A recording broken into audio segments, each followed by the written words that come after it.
Welcome to another new video.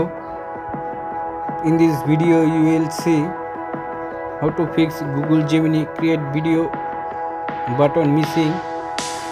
Please follow and skip the process.